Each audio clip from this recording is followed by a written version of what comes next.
मेरी पत्नी बच्चे को जन्म देते समय चल बसी तो घर वालों ने मेरा विवाह उसकी बहन से करा दिया। लेकिन मुझे हर रात एक बुजुर्ग सपने में आकर कहते कि तू जो कर रहा है वह विवाह उचित नहीं है। मैं बहुत परेशान रहने लगा। एक दिन मैं मंदिर गया और ईश्वर से प्रार्थना की कि मुझे सच्चाई दिखा दे। उसी रात बिस्तर पर पानी गिरने के कारण जब मैंने गद्दा उठाया तो उसके नीचे का दृश्य देखकर मेरी सांस रुक गई, क्योंकि मेरी वर्तमान पत्नी बहुत युवा और सुंदर है, लेकिन हमारे घर में अजीब और डरावनी घटनाएं होने लगी थी। मैं बहुत परेशान था। एक दिन फिर बिस्तर पर पानी गिर गया और गद्दा पूरी तरह भीग गया। जब मैंने गद्दा उठाया तो मुझे नहीं पता कि उसके नीचे इतना बड़ा रहस्य छुपा होगा, लेकिन जैसे ही देखा तो मेरे पैरों तले जमीन खिसक गई। मैं उल्टे पांव दरवाजे की ओर भागने लगा, लेकिन जो दृश्य मेरी आंखों के सामने था वह डरावना होते हुए भी कभी मेरे दिल को सुकून देने वाला हुआ करता था। मैं बहुत डरा हुआ था। मैं आगे बढ़ा और एक ही सवाल किया, तुम कौन हो? जब उसने बताया कि वह कौन है तो मेरे पैरों तले फिर से जमीन खिसक गई। मेरा नाम अबीर है और मैं बहुत धनी व्यक्ति था।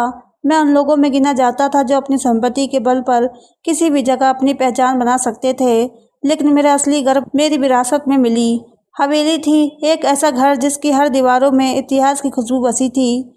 ये घर इतना बड़ा था कि मैं खुद भी इसके कुछ हिस्से से परिचित नहीं था, क्योंकि मैं वहाँ रहता था। लोग मुझे बहुत अमीर समझते थे। मेरा रहन सहन, मेरा पहनावा, मेरा अंदाज, सब में मेरी प्रतिष्ठा की झलक मिलती थी। लेकिन मेरे दिल में हमेशा एक कमी रही, एक ऐसी जीवन संगनी की जो मुझे समझ सके और मेरी ज़िंदगी में नया रंग भर सके। इसी इच्छा के चलते मैं एक दिन रिश्ता लेकर एक घर गया। वह घर मेरे घर से छोटा था, लेकिन फिर भी सम्मानजनक और भरे लोगों का लग रहा था। जैसे ही मैंने दरवाजे पर पहुंचा, अचानक एक लड़की से टकरा गया। मैं बहुत गुस्से में थी। उसने घूर कर देखा और तुरंत कहा, आपको चलने की तमीज़ नहीं है? आप किसी से टकरा कैसे सकते हैं? मैं उसके लहजे की कठोरता पर हैरान और परेशान रह गया, क्योंकि आमतौर पर लोग मुझसे इस तरह से बात नहीं करते थे। लेकिन आश्चर्य के साथ साथ मेरे मन में उसके लिए एक अजीब सा भाव उत्पन्न हुआ। वह पलटकर चली गई और मैं वहीं खड़ा रह गया। कुछ समय बाद मुझे याद आया कि मैं किस काम से आया था। मुझे भीतर जाने को कहा गया। एक बहुत बड़े कमरे में मुझे बैठाया गया, जहाँ लड़की वाले बड़े आदर सत्कार से पेश आए। थोड़ी देर बाद एक लड़की मेरे सामने आकर बैठी। मैंने उसके चेहरे को ध्यान से देखा और मेरे दिल में एक हल्की सी हलचल सी हुई। ये वही लड़की नहीं थी जिसे मैं बाहर टकराया था। वह कोई और थी और ये कोई और।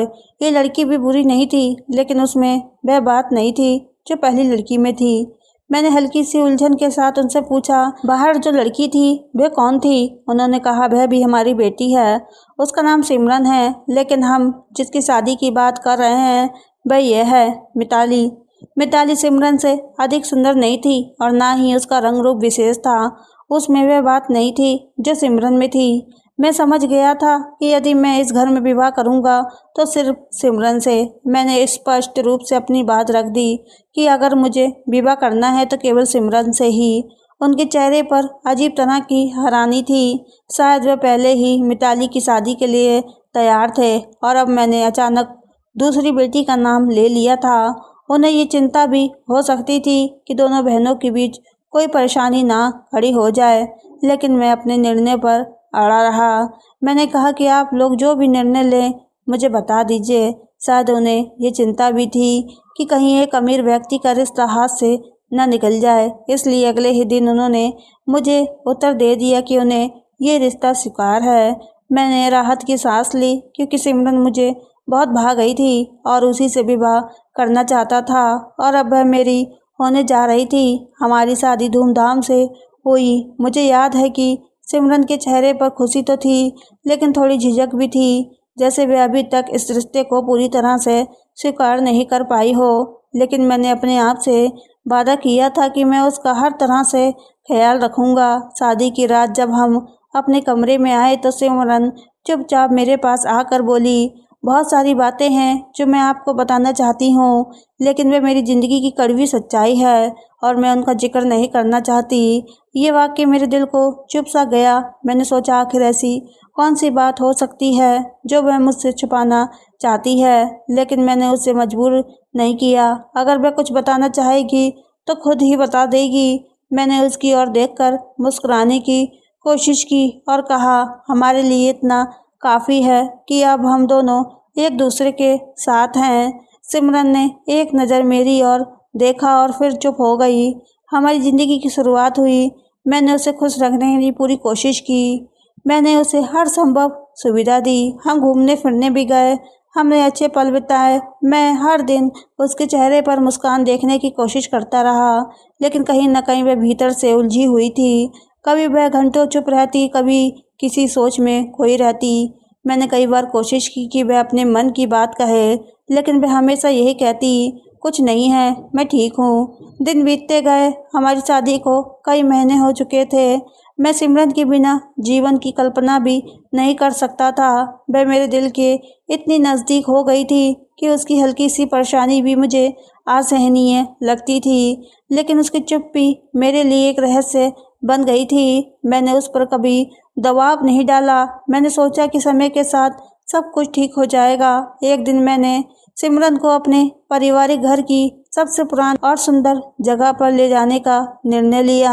मैं उसे वहां ले गया जहां मैं खुद भी बहुत कम गया था। एक पुरानी लेकिन शानदार जगह जहां इतिहास की बहुत सी बातें बसी हुई थी। मैंने सोचा कि शायद इस शांत जगह का वातावरण उसे अपने मन की बात करने के लिए प्रेरित करेगा। मैंने उसे प्रेम भरी निगाहों से देखा और कहा, अगर तुम्हें कभी कुछ कहना हो, अगर तुम्हारे दिल में कोई चिंता हो तो मुझसे मत छुपाना। मैं तुम्हारा हूँ और तुम्हारी खुशी मेरे लिए सबसे ज़्यादा महत्वपूर्ण है। सिमरन ने मेरी तरफ देखा। उसकी आंखों में हल्की नमी थी, जैसे वह कुछ कहना चाह रही हो, लेकिन फिर वह थोड़ी पीछे हट गई और बोली, मुझे समय दो, मैं सब कुछ बता दूंगी।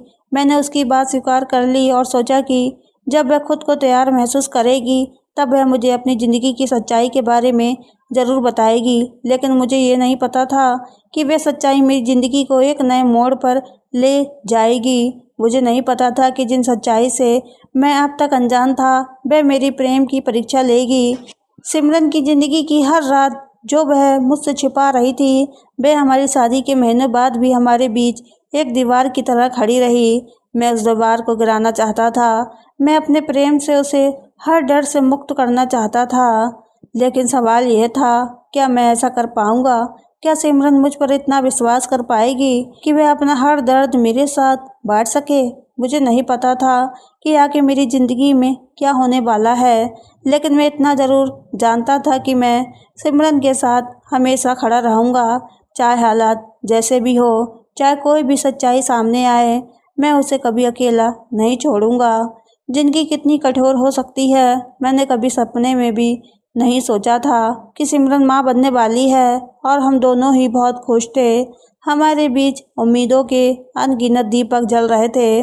मैंने हर संभव तरीके से उसकी देखभाल की, डॉक्टर की सलाह का पालन किया और मुझे पूरा विश्वास था कि सब कुछ ठीक ठाक रहेगा। डॉक्टर ने भी यही कहा था कि सब कुछ सामान्य है, कोई परेशानी नहीं है। लेकिन किस्मत हमें एक ऐसे मोड़ पर ले आई जिसका मैंने कभी अंदाज़ा भी नहीं लगाया था।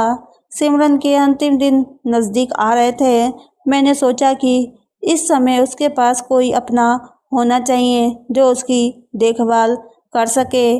मेरे घर में कोई महिला नहीं थी, इसलिए मैंने अपनी बहन को बुलाने का फैसला किया। बहनें हमेशा सहारा बनती हैं। वह आई और घर को संभाल लिया। सिमरन की अपनी बहन उसके पास थी और मैं भी चैन महसूस कर रहा था कि अब सब कुछ ठीक चल रहा है। लेकिन फिर अचानक एक रात सिमरन की तबीयत बिगड़ने लगी। उसका रक्तचाप खतरनाक स्तर तक बढ़ गया था। वह पीड़ा में थी और मैं बेबस होकर उसे देख रहा था। हमने तुरंत उसे अस्पताल ले जाने का फैसला किया। गाड़ी चलाते समय मेरे हाथ कांप रहे थे, दिल बहुत तेज धड़क रहा था और मन में बस एक ही प्रार्थना थी कि सिमरन और हमारा बच्चा दोनों सुरक्षित रहें। अस्पताल पहुंचते ही डॉक्टरों ने उसे आपातकालीन कक्ष में ले लिया। मैं बेचैनी से बाहर बैठा था, समय जैसे रुक गया था। कुछ देर बाद एक डॉक्टर बाहर आया, उसके चेहरे पर गंभीरता थी। मैंने घबरा कर पूछा, सब ठीक है ना? डॉक्टर ने गहरी सांस ली और कहा कि मामला बहुत नाजुक हो चुका है। हमें माँ और बच्चे में से किसी एक को बचाने का निर्णय लेना होगा। मेरा दिमाग सुन्न हो गया था। मैंने बिना एक पल गंवाए कहा कि मेरी पत्नी को बचाइए। अगर बच्चा ना भी रहा तो हम समय के साथ संभल जाएंगे, लेकिन सिमरन के बिना नहीं जी सकूंगा मैं। लेकिन किस्मत को कुछ और ही मंजूर था। थोड़ी देर बाद डॉक्टर वापस आया। उसके चेहरे पर अफसोस था। उसने सिर झुकाकर कहा कि आपकी पत्नी अब इस दुनिया में नहीं रही, लेकिन आपका बेटा पूरी तरह स्वस्थ है। शायद मैं खड़े खड़े बेहोश हो गया था या मेरा होश चला गया था। जब होश आया तो मैं अस्पताल के एक कमरे में था। मुझे बताया गया कि मेरा बेटा 10 दिन का हो चुका है और सिमरन का अंतिम संस्कार भी हो चुका है। मैं उसे आखिरी बार देख भी नहीं सका। मुझे लगा जैसे मेरा सब कुछ खत्म हो गया। मैंने अपने बेटे को गोद में लेने से भी मना कर दिया था। जब मैं उसे देखता तो सिमरन की याद आती, उसका चेहरा जैसे मैं आखिरी बार देखना चाहता था। लेकिन अब वो हमेशा के लिए मुझसे दूर जा चुकी थी। मैंने खुद को कमरे में बंद कर लिया, खाना पीना छोड़ दिया, किसी से बात करना भी छोड़ दिया। सिमरन के माता पिता मेरे बेटे की देखभाल कर रहे थे और मैं अपनी ही दुनिया में खोया हुआ था। मिताली ने मुझे बहुत समझाने की कोशिश की। वह मेरे पास आकर बोली, मैंने भी सिमरन को खोया है, लेकिन सोचिए अगर वह जीवित होती तो क्या चाहती? क्या वह ये चाहती कि आप उसके बच्चे को यूं अकेला छोड़ दें? क्या वह ये सहन कर पाती कि आप अपनी ज़िंदगी इस तरह नष्ट कर दें? मैंने कोई उत्तर नहीं दिया था, बस चुपचाप खड़ा रहा। फिर एक दिन मेरी ज़िंदगी में एक और निर्णय थोप दिया गया। मिताली ने मेरे परिवार से कहा कि बच्चे को एक माँ की आवश्यकता होती है। सौतेली माँ शायद वह स्नेह ना दे सके जो एक सगी माँ दे सकती है। सभी ने सलाह दी कि मुझे मिताली से विवाह कर लेना चाहिए ताकि मेरा बेटा भी माँ के प्यार से वंचित ना रहे। मैं इस विवाह के लिए बिल्कुल भी तैयार नहीं था, लेकिन सभी ने कहा कि ये निर्णय मेरे बेटे के लिए अत्यंत आवश्यक है। मैंने दिल पर पत्थर रख कर हाँ कह दी, लेकिन मिताली को स्पष्ट रूप से बता दिया कि वह केवल मेरे बेटे की माँ बनकर रहेगी और कुछ नहीं। मैंने उसे यह भी कह दिया कि मेरे दिल में सिमरन के अलावा किसी और के लिए कोई स्थान नहीं है। मिताली ने चुपचाप सब कुछ स्वीकार कर लिया था। मैंने कभी भी उसके चेहरे पर कोई शिकायत या नाराज़गी नहीं देखी थी। वह पूरी लगन से मेरे बेटे की देखभाल करने लगी। वह हर संभव प्रयास करती कि उसे माँ की कमी महसूस ना हो। समय के साथ मैंने भी अपने बेटे को अपनाना शुरू कर दिया, लेकिन मेरी ज़िंदगी में एक अजीब सा एहसास पैदा हो गया, जैसे हमारे घर में हम 3 लोगों के अलावा कोई और भी मौजूद हो। कई बार ऐसा लग रहा था जैसे किसी की उपस्थिति है, जैसे कोई छाया हिल रही हो। मैंने ज़्यादा ध्यान नहीं दिया, शायद ये मेरे मन का वहम हो। मिताली मेरी ज़िंदगी में खुशियाँ लाने की कोशिश कर रही थी, लेकिन मैं अब भी सिमरन की यादों में उलझा हुआ था। मैंने सोचा था कि समय मेरे घाव पर मरहम रखेगा, लेकिन कुछ घाव ऐसे होते हैं जो कभी नहीं मरते, और ये घाव भी शायद मेरी ज़िंदगी के साथ ही का। समय बीतता गया और मैंने स्वयं को परिस्थितियों के अनुसार ढालने की कोशिश की। लगभग 7-8 महीने बीत चुके थे। मैं अब भी अपनी ज़िंदगी को सामान्य बनाने की कोशिश में लगा हुआ था। सिमरन की यादें मेरे साथ थी और मैं चाहकर भी उनसे पीछा नहीं छुड़ा पा रहा था। मिताली ने घर को बहुत अच्छे से संभाल लिया था। वह मेरे बेटे के लिए हर संभव बलिदान दे रही थी और उसकी सभी आवश्यकताओं को पूरा कर रही थी। मैंने उसे कभी भी अपनी पत्नी के रूप में नहीं देखा था। वह मेरे दिल में केवल एक ऐसी स्त्री थी जो मेरे बच्चे को परवरिश कर रही थी। मैं उसे सम्मान तो देता था, लेकिन प्रेम की भावना अब भी मेरे भीतर नहीं जागी। एक दिन एक दोस्त ने मुझसे कहा कि मैं अपनी पत्नी के साथ बहुत गलत कर रहा हूँ। उसने कहा कि यदि किसी स्त्री को पत्नी का दर्जा न दिया जाए तो वह विद्रोही हो जाती है, और यदि वह विद्रोही हो गई कोई सवाल भी नहीं कर सकूँगा। मुझे उसकी बात बुरी तो लगी, लेकिन वह काफ़ी हद तक सही थी। मैंने उस पर विचार करना शुरू किया कि शायद मैं सच में कुछ गलत कर रहा हूँ। मैंने मिताली को कभी एक पत्नी का दर्जा नहीं दिया था, लेकिन इसके बावजूद वह मेरे घर और मेरे बेटे को संभाल रही थी। मैंने निर्णय लिया कि अब मैं उसे पूरी तरह स्वीकार कर लूँगा और उसे अपनी पत्नी का वह स्थान दूँगा जिसकी वह अधिकारी है। उस रात जब मैं सोया तो मुझे एक अजीब सा सपना आया। मैंने देखा कि मैं एक गंदे नाले में खड़ा हूँ। मेरा एक पैर गंदे और कीचड़ भरे पानी में है, जबकि दूसरा पैर एक बिल्कुल साफ पानी में है। मैं इस दृश्य को देखकर हैरान और परेशान था। मुझे समझ नहीं आ रहा था कि ये सब क्या हो रहा है। अचानक एक बुजुर्ग मेरे सामने आ खड़े हुए। वे सूफी जैसे वस्त्रों में थे और उनका चेहरा बहुत ही तेजस्वी था। उन्होंने मुझे कठोर दृष्टि से देखा और कहा, तू व्यभिचार कर रहा है, तू पाप कर रहा है। मैं अचंभित रह गया। मेरे भीतर एक डर सा पैदा हो गया। मैं सोचने लगा कि ऐसा कौन सा पाप किया है, मैं तो विवाहित हूँ, फिर मुझ पर व्यभिचार का आरोप कैसे लग सकता है। मैंने इस ख्वाब को ज़्यादा महत्व नहीं दिया और उसे नज़रअंदाज कर दिया। मैंने सोचा शायद मेरा मन अधिक सोचने लगा है, इसलिए इस प्रकार के ख्वाब आ रहे हैं। लेकिन जब भी मैं मिताली को अपनी पत्नी की तरह स्वीकार करने की कोशिश करता, उसी रात मुझे वही ख्वाब फिर से दिखाई देता। वही गंदी नाला, वही बुजुर्ग, वही कठोर स्वर, तू व्यभिचार कर रहा है। अब मैं बहुत परेशान हो चुका था। ये सपना बार बार आ रहा था, जैसे कोई मुझे कुछ समझाने की कोशिश कर रहा हो, कोई मुझे किसी सच्चाई से पर्दा हटाने के लिए मजबूर कर रहा हो। लेकिन अब तक इस ख्वाब का अर्थ नहीं समझ पाया था। समय के साथ साथ मेरे और मिताली के संबंधों में एक अजीब सा बदलाव आने लगा था। पहले वह बहुत शांत और सौम्य स्वभाव की प्रतीत होती थी, लेकिन धीरे धीरे मुझे महसूस होने लगा कि वे काफ़ी चालाक हो रही है। अब वह बातों में मुझसे ऊपर दिखती थी और बहुत खर्चे करवाने लगी थी। वह मुझसे बच्चे के नाम पर बहुत पैसे लेती और तरह तरह की चीज़ें खरीदती। मैंने इस पर ज़्यादा ध्यान नहीं दिया, क्योंकि एक माँ तो अपने बच्चे के लिए ही खर्च करती है। मुझे उस पर शक करने की कोई ज़रूरत नहीं महसूस हुई।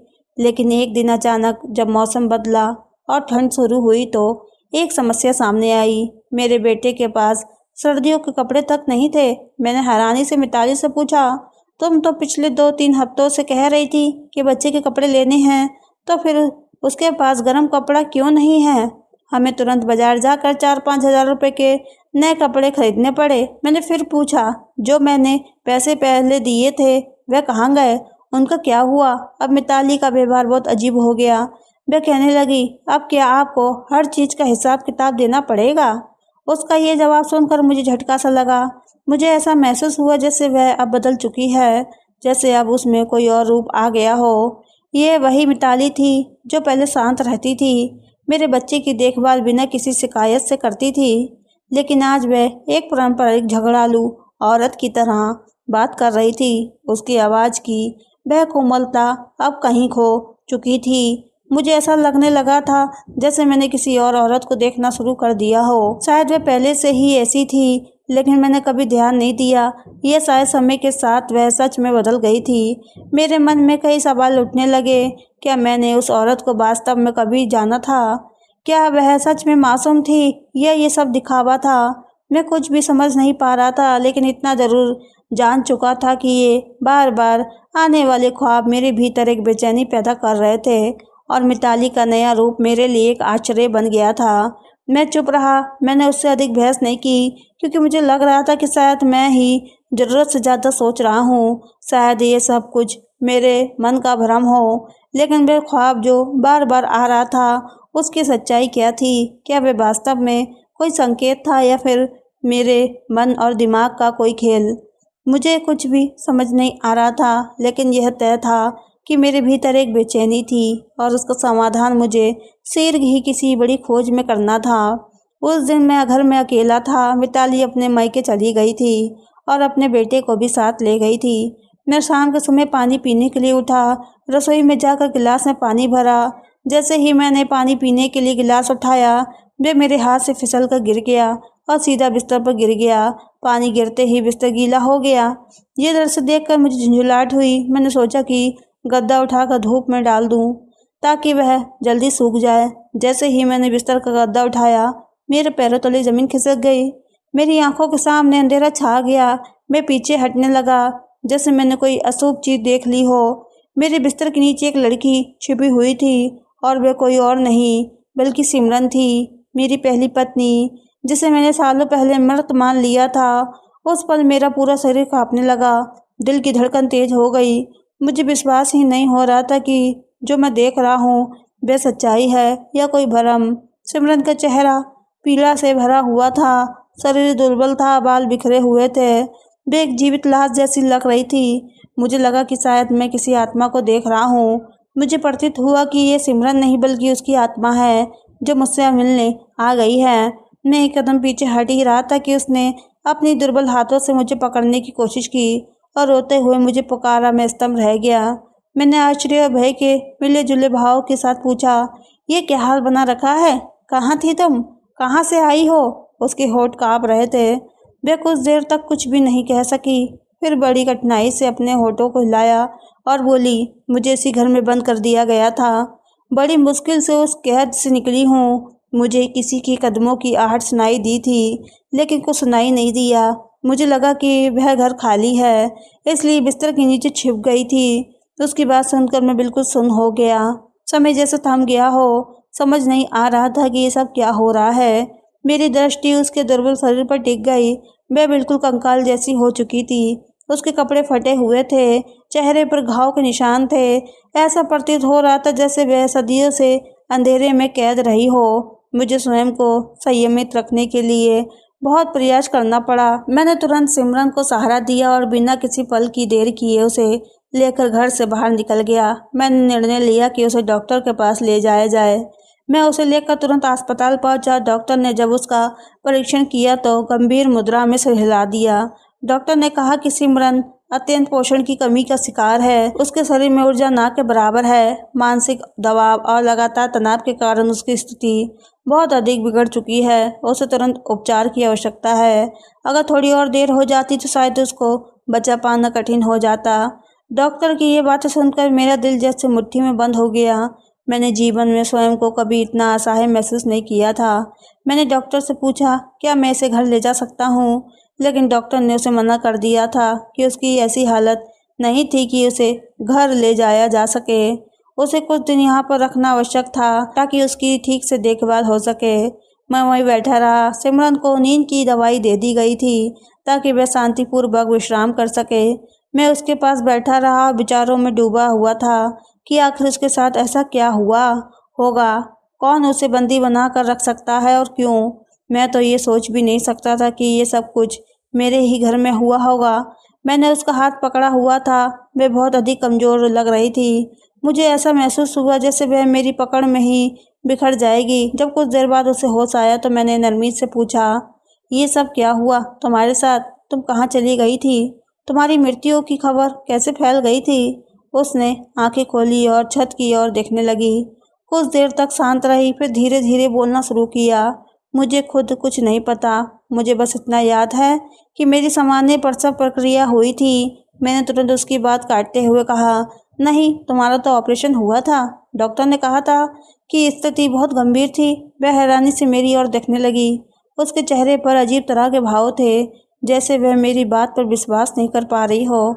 उसने कहा, नहीं, मेरी सामान्य डिलीवरी हुई थी। मैंने अपने बेटे को देखा भी नहीं। मैंने सोचा था कि मुझे मेरा बच्चा दे दिया जाएगा, लेकिन फिर मेरे माता पिता आ गए और उन्होंने मुझे वहाँ से ले जाकर किसी और के हवाले कर दिया।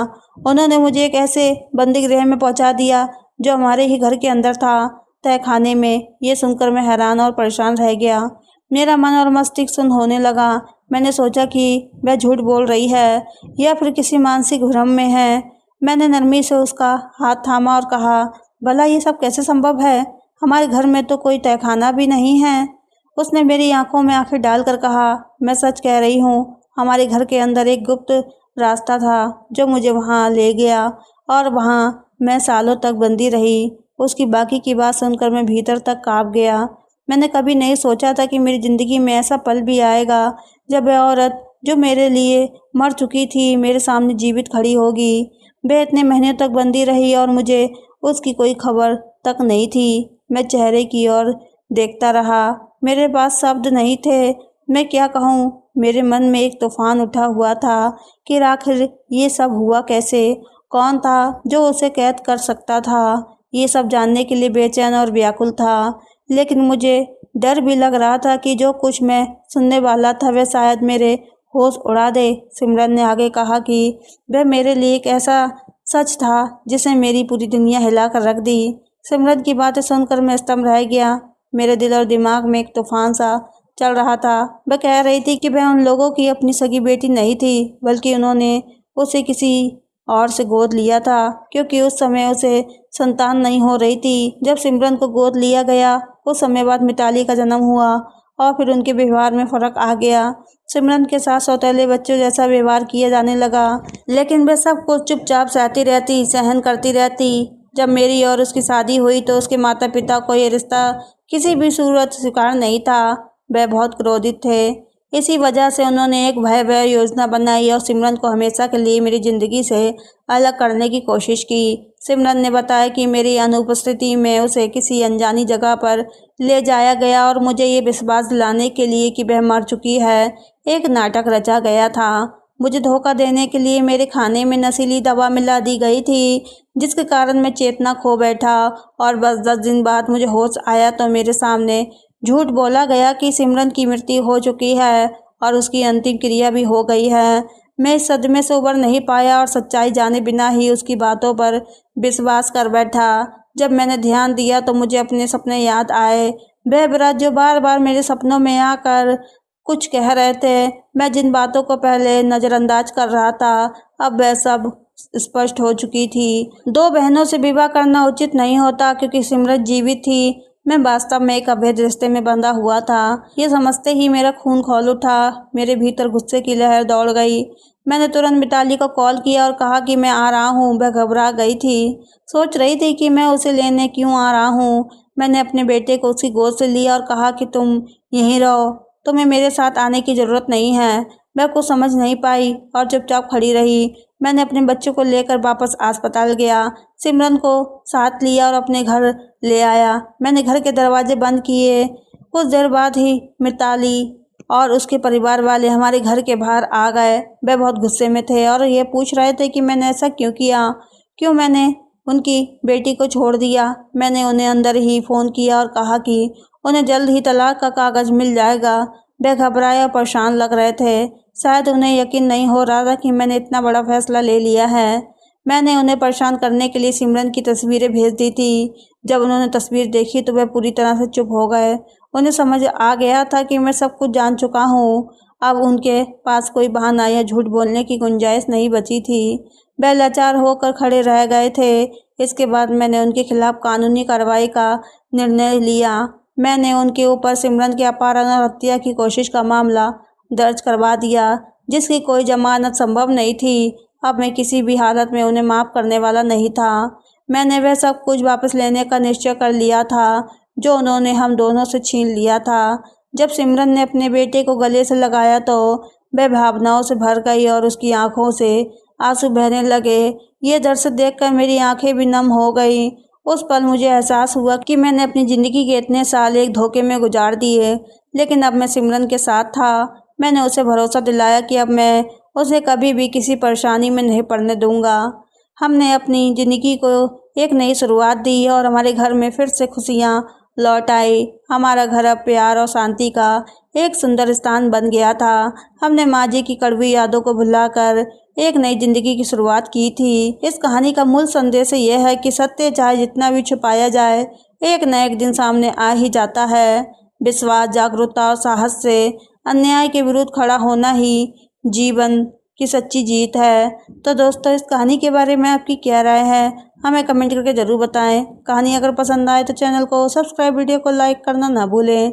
फिर मिलते हैं आपसे एक नई कहानी के साथ। जब तक के लिए दीजिए इजाज़त। धन्यवाद।